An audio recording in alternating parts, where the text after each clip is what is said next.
साथियों, जय हिंद, जय भारत, वंदे मातरम। मैं आपका साथी वेटरन ओम प्रकाश जैसलमेर से आपको बताते हुए बहुत बड़ी खुशी होती है कि जेसीएमएनसी से बड़ी कोई संस्था हमारे लिए नहीं है जो सरकारी कर्मचारियों के लिए पहल करती है, काम करती है, जो कुछ भी करती है, क्योंकि वो सरकार की ही द्वारा एस्टैब्लिश की गई जॉइंट कंसल्टेटिव मशीन है, जो जिसको नेशनल काउंसिल भी कहते हैं।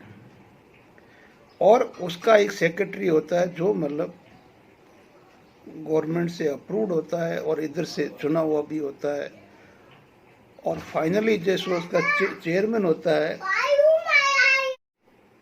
तो एनसीजीसीएम ने तीन मुख्य चीजें जो उठाई है और अपने सारे सहयोगी संगठनों के माध्यम से बहुत ज़्यादा मंथन करके, विवेचना करके, हर एक तरह से ग्राउंड रिपोर्ट लेके, मार्केट रिपोर्ट लेके, आज के हालात के, जो आज के बाजार के मूल्यों को लेके ये जो बनाया गया है 21 पॉइंट का जो मसौदा है, बहुत ही बढ़िया है। अब इसके अंदर जो मुख्य बातें बता दी है कि भी 69,000 सैलरी के बगैर एक परिवार चलना मुश्किल है, जिसके अंदर 5 यूनिट फैमिली होगी। और दूसरा, अगर 5 यूनिट फैमिली होगी तो फिटमेंट फैक्टर 3.8.33 होना जरूरी है, नहीं तो बात नहीं बनेगी।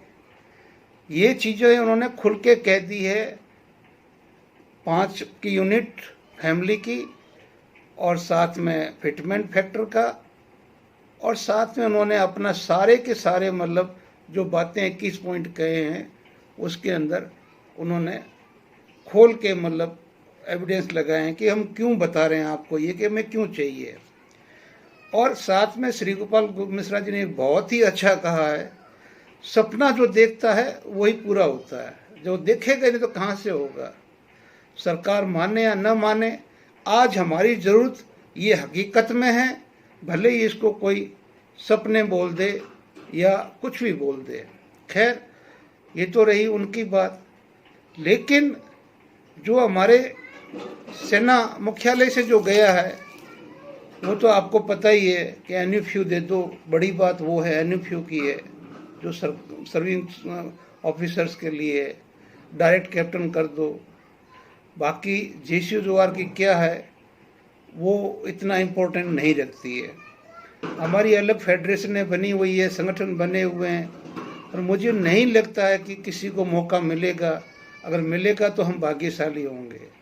मैं तो इसमें आज इस फैसले पे पहुंचा हूं कि क्यों नहीं हमारे जेसीओ जोआर की जो जितनी भी बड़ी फेडरेशनें हैं वो भी एनसीजीसीएम के साथ में एफिलेटेड हो जाए, ताकि कम से कम उसके माध्यम से भी हम सरकार के सामने तक पहुंच सकते हैं, हमारा बंदा उनके साथ में जाके बैठ सकता है।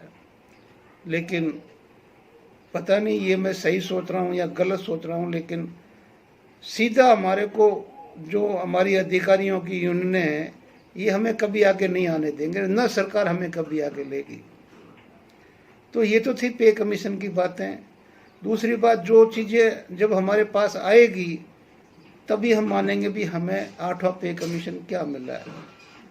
आज हमारे को 2% डीए-डीआर के लिए सरकार के पास पैसे नहीं हैं। अगर होते तो कभी भी मार्च वैसे नहीं जाता, होली वैसे नहीं जाती, और अप्रैल भी पूरा नहीं जाता,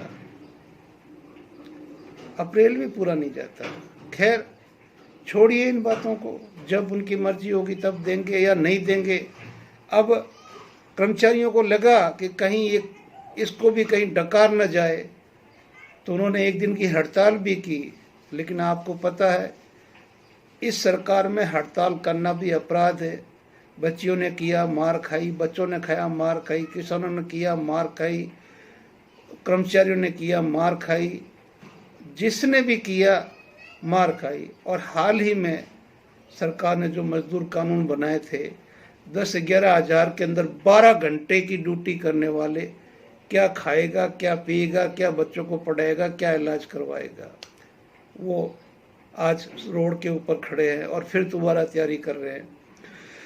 तो कहने का मतलब ये है कि जहां हाकिम जल्लाद हो तो वहां फरियाद करनी बेकार है। मुझे किसी भी तरह से इस सरकार से उम्मीद नहीं है। क्यों नहीं है कि एक सेना जैसी स्वाभिमानी संस्था के लिए पिछले 12 साल से सिपाही से लेकर और कल ब्रिगेडियर साहब तक जो सर्विंग हैं उन तक उनको ठोक दिया, पीट दिया, मार दिया। जयराम जी की सरकार की तरफ से एक शब्द नहीं है कि ये हमारी शासन के अंदर ये जो हो रहा है ये गलत हो रहा है, इसके लिए हम शर्मिंदा है।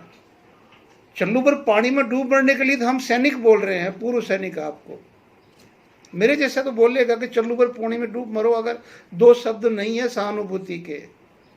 ये साल में एक बार जाके वहाँ बॉर्डर पे लड्डू खिला देना, ये पॉलिसी बहुत पुरानी हो चुकी है। आपके जो चेहरे हैं वो बिल्कुल बेनकाब है।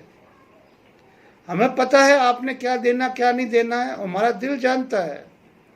2% के लिए आपके पास पैसा नहीं है, पे कमीशन क्या देंगे आप? तब तो आपने सबसे पहला क्लाउज लगाया है पे कमीशन के सामने कि पहले हमें आपको हमारी आर्थिक स्थिति देख के फिर बाद में आगे बढ़ना है। तो बात ही खत्म हो चुकी है ना। वो तो श्री गोपाल मिश्रा जी ठीक बोल रहे हैं कि अपने हम सपने तो देख लें। सपने देखने में क्या जाता, अगर हो सकता है सपने देखने वाले कभी सपने कामयाब भी हो जाए। लेकिन ये जो हो रहा है बहुत गलत हो रहा है।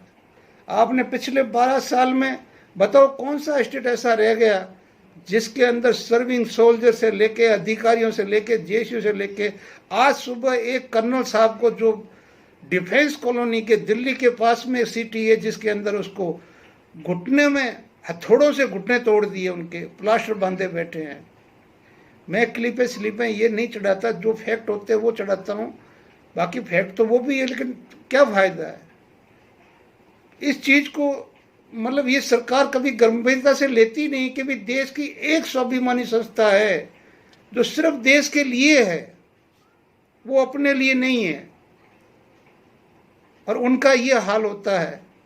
सर्विंग वालों का अब होने लग गया, हमारा तो होता ही था। कईयों के हमारे मर्डर हो गए, उनका अता पता नहीं कि किसने मर्डर किया। लेकिन बोले तो बोले क्या, किसको बोले? ना हमारे साथी हमारे साथ में, ना हमारे लोग साथ में हैं, और ना ही और कुछ है। मैं ज़्यादा न कहते हुए इतना ही कहूँगा, जो भाग्य में वो मिल जाएगा। सरकार की नीयत को पहचानो, नीयत में खोट है 101% है। जय हिंद, जय भारत, वंदे मातरम। मिलते हैं अगले वीडियो में। साथियों, ये 3 खबर जो दुखद है जो आज मिली। पहली कि जो हम चौथे नंबर पे थे आर्थिक मजबूती में विश्व में, IMF जो कि एक दुनिया की सेंट्रल एजेंसी है जो मॉनिटरिंग करती है, वो ने आज हमारी रैंकिंग 6ठे स्थान पे कर दी है। और IMF मानता है कि हम चौथे पे पहुंचे ही नहीं थे, हम 5वें पे ही थे। लेकिन चलो जो भी था, हमारी सरकार ने बोला कि हम चौथे पे पहुंच गए तो हमने मान लिया। दूसरा, टाइम मैगजीन में जो प्रभावशाली लोगों का लिस्ट का नाम आता है, उसमें से पूरे साल में हमारे प्रधानमंत्री जी का नाम गायब हो गया। उसमें बावर्ची, नचनिया और बाकी जो सुंदर पिच्चे, ये वो तो हमारा देश का है ही नहीं। बेशक यहाँ जन्म लिए तो क्या हुआ, वो अपने कर्मों के हिसाब से, कर्म के हिसाब से सब कुछ अपना अमेरिका का है। तो इसलिए ये 3 खबरें। और चौथी खबर, दुखद खबर ये है कि चुनाव में पाकिस्तान का कहीं पर भी जिक्र नहीं हुआ, 4 राज्यों में, 5 राज्यों में। ये दुखद खबर है।